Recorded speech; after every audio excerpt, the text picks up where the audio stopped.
महात्मा बुद्ध और दुख का गणित, एक 10 मिनट की प्रेरक कथा। भाग 1। एक बेचैन व्यक्ति। एक बार की बात है, राजगृह नगर के पास एक छोटे से गांव में एक व्यापारी रहता था। उसका नाम था सुभाष। सुभाष मेहनती था, परंतु मन में हमेशा असंतोष भरा रहता था। कभी उसे व्यापार की चिंता रहती, कभी परिवार से झगड़ा होता, कभी भविष्य का डर उसे खा जाता।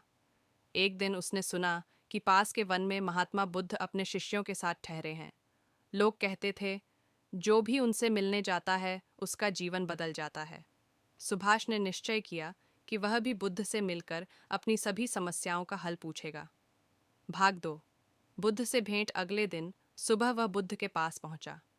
उन्होंने शांत स्वर में प्रणाम किया और बोले, भगवन, मेरा जीवन दुखों से भरा है।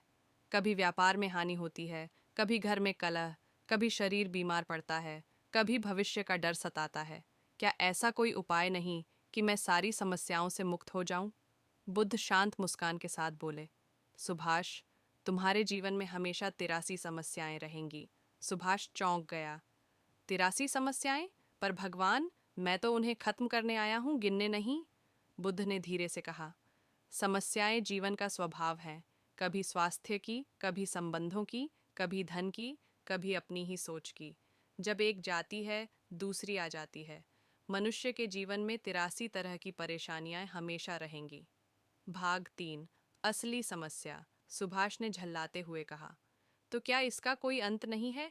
क्या कभी शांति नहीं मिलेगी? बुद्ध बोले, शांति मिलेगी, पर तब जब तुम 84वीं समस्या को समझ लोगे। सुभाष उत्सुकता से बोला, 84वीं समस्या? वह क्या है? बुद्ध ने उत्तर दिया, 44वीं समस्या यह है कि तुम चाहते हो कि तुम्हारे जीवन में कोई समस्या ना हो। जब तक यह इच्छा है, तुम कभी शांत नहीं हो पाओगे। सुभाष कुछ पल तक चुप रहा। उसने सोचा, क्या यह संभव है कि मैं अपनी इच्छा को ही छोड़ दूं? भाग 4। आत्मबोध का क्षण। बुद्ध आगे बोले, दुख इसलिए नहीं है कि जीवन में कठिनाइयां हैं। दुख इसलिए है क्योंकि तुम उन्हें स्वीकार नहीं करते। जैसे नदी में तरंगें होती हैं, अगर तुम उन्हें रोकना चाहो तो कभी नहाने नहीं पाओगे, पर अगर तुम उन्हें लहरों की तरह स्वीकार करो तो वही लहरें तुम्हें ताजगी देंगी। बुद्ध उठे और पास की रेत पर एक गोला बनाया। उसके अंदर एक बिंदु रखा और बोले, यह बिंदु तुम्हारा दुख है और यह गोला तुम्हारा जीवन। अगर तुम दुख पर ही ध्यान रखोगे तो पूरा जीवन अंधकारमय लगेगा, पर अगर तुम जीवन की विशालता को देखोगे तो वह बिंदु बहुत छोटा लगेगा। सुभाष की आंखों में आंसू आ गए। वह बोला, भगवन, अब मैं समझ गया। समस्या नहीं, मेरा दृष्टिकोण ही मेरी जड़ समस्या थी।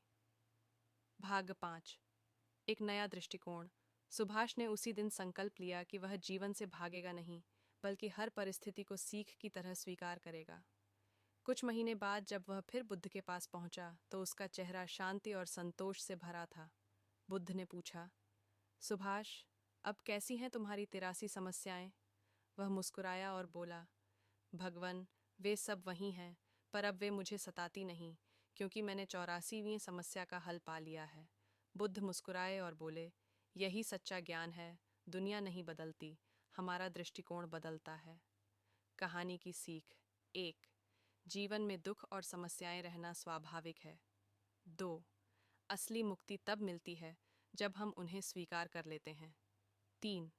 जब हम परिस्थितियों से लड़ना छोड़ देते हैं, तब मन में शांति अपने आप उतर आती है।